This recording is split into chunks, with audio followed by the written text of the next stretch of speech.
As you all know, I was in India this last week. I arrived back the day before yesterday. And during my discussions with the Prime Minister of India,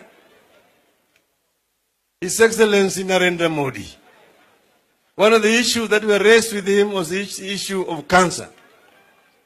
Because as you know, there's already an ongoing program of cooperation between Kenya and India. And I told him that we want this program to be upscaled and fast-tracked. Because so many of our people are dying. A number of them are having to come to India for treatment. I remember this, the death of Ben. And Prime Minister Modi assured me that this is one of the things that is going to take up to ensure that the program between India and Kenya is fast-tracked so that we can get state-of-the-art facilities for treating cancer. We discussed several other issues with him, including marine transport at the coast and in Lake Victoria. We discussed the issues of blue economy and the conference that is coming up in Kenya in November this year. So we also talked about the trade between Kenya and India with Narendra Modi. But here I only wanted to mention the issue of cancer treatment, because cancer is one of the major killers of our people, and we need to find a way of dealing with cancer effectively. We, as a people, have several challenges. And when I'm here today, on this platform, because everybody has spoken about the handshake. And I want it to be known that this handshake did not just come as an accident. It was a product of circumstances prevailing at that such time.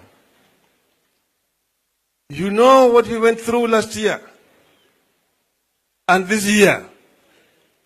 And we are facing several challenges. The Kenya was already on the precipice. Kenya was going to tip over.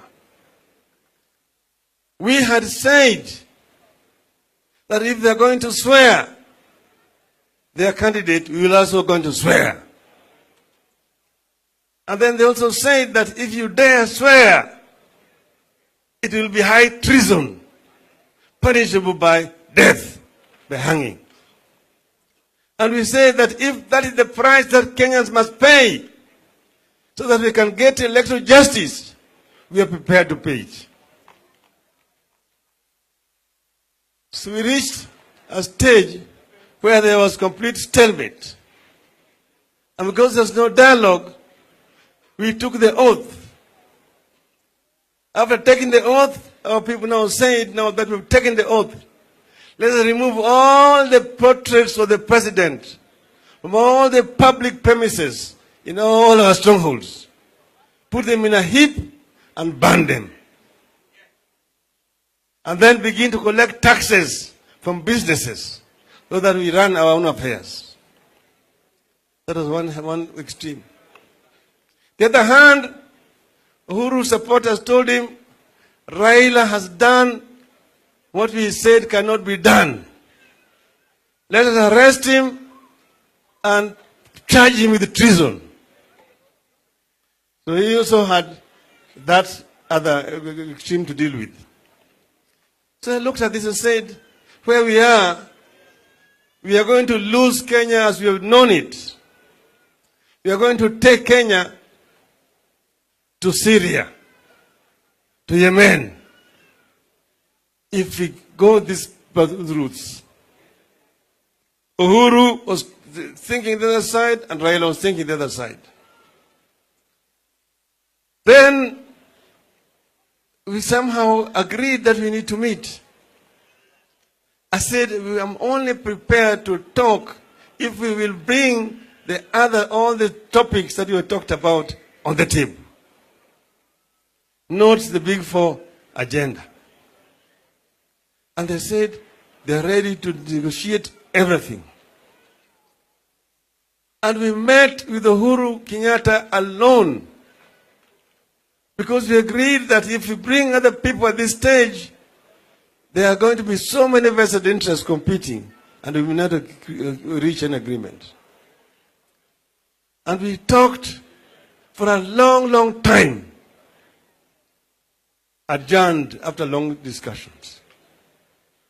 We met again several days later, again a very long time. After this, we agreed.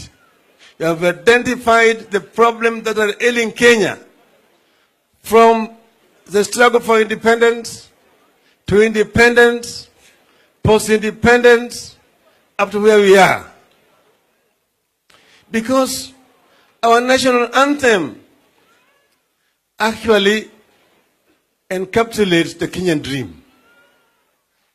If you talk about Canaan, you find it in the Kenyan dream. God-fearing nation, justice is our shield and defender. We will dwell in unity, peace and liberty. Plenty be found within our borders. Plenty be found within our borders. That is the Canaan.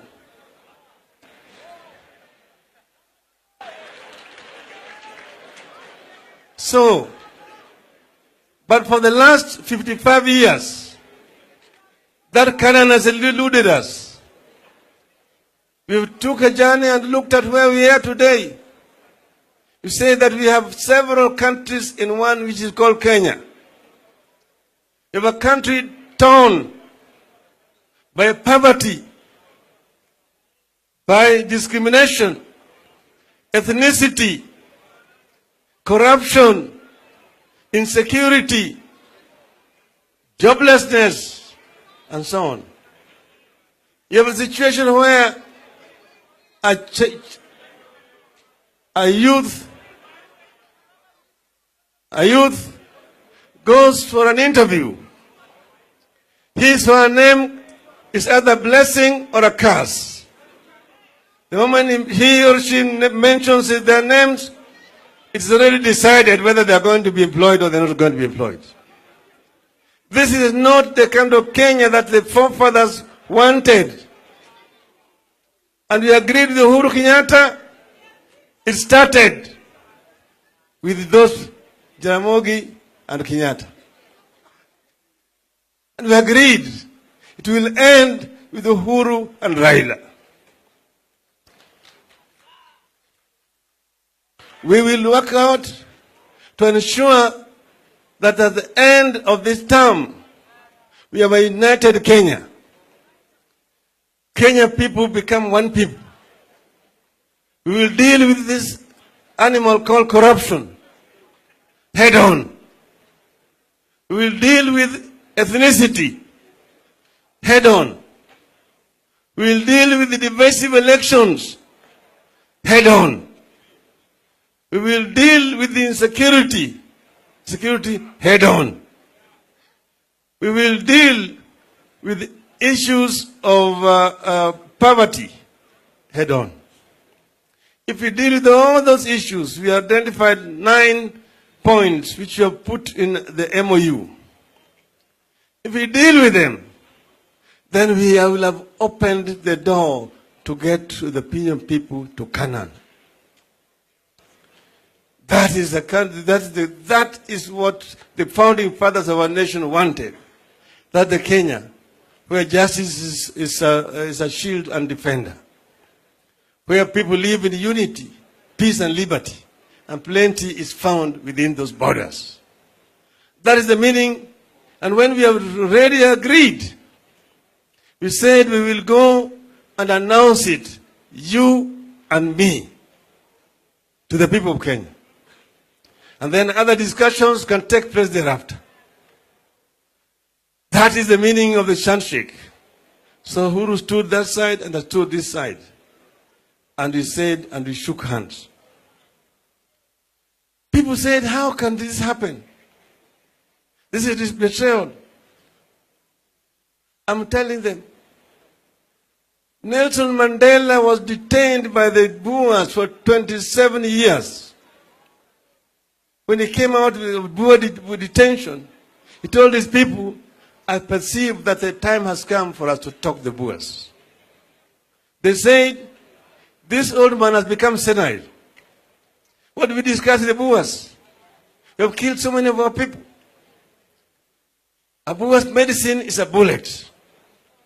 Mandela said, although the apartheid regime was weakened, it still had power to continue for a long time. And many more lives would have been lost. They shook hands with the clerk. And within 4 years, the prisoner who came out of prison was the president, and the president was his vice president. If Mandela could shake hands with the clerk, if Yasser Arafat could shake hands with Rabin, why is it wrong for Raila Odinga to shake hands with Uhuru Kenyatta? And when we shook hands, the pressures came down. But it became infectious. Because within 2 weeks, the leaders of North Korea and South Korea went to what used to be known as 58th parallel, separating the two countries, the most guarded border in the world. And they shook hands and stepped both south and stepped back in the north. Then Trump also followed suit and went to Singapore to meet with the leader of North Korea. So this is something that is unique, but it's happening in the world. Mr. Narendra Modi thanked me profusely. He told me that he received so many alarming messages from Indians living in Kenya. Kenya is going to implode. Kenya is imploding. And he told me, thank you so much for saving Kenya and exhibiting this kind of nationalism. So this is meant to open opportunities for our people as we deal with all those issues that must be sorted out. And that's the reason why we have set up a task force consisting of 14 people to deal with all these issues. That task force is already working. It has been meeting secretly. By working, they have made a lot of progress. Shortly, they are going to convene a conference on corruption. This is the first item they are going to deal with. They are going to convene a conference to deal with the issue of corruption in our country. How do we deal with it? But you can see that already several institutions dealing with corruption have been energized and are working. We need to give these institutions power to continue to fight corruption. And here, now that I have got a number of members of parliament here, parliament must stand on the right side of history in the battle against corruption. If parliamentarians are also compromised to sanitize what is already known to everybody as dirty corruption, then Parliament will find itself on the other wrong side of history. It's like you sent a hungry dog to chase a man who is carrying meat. That thief will throw the meat to the dog, and the dog will be busy eating the meat as the thief is escaping. Members of Parliament must lead by example. That's why they're being paid a lot of salaries, to be protectors of the people. But now if Parliament is itself going to be unaccomplished in this, then Kenyan people must think twice. Again, members of Parliament should also respect our institutions. We've set up certain constitutional commissions, like Salary Review Commission. Why does Parliament think that they are above the Constitution? That the salary cannot be set by a Salary Review Commission? Parliament is showing a very bad example to the people, the youth of this country. And they must lead by example. I want to plead through the leaders who are here to talk to their colleagues out there Kenyans are watching. You want to see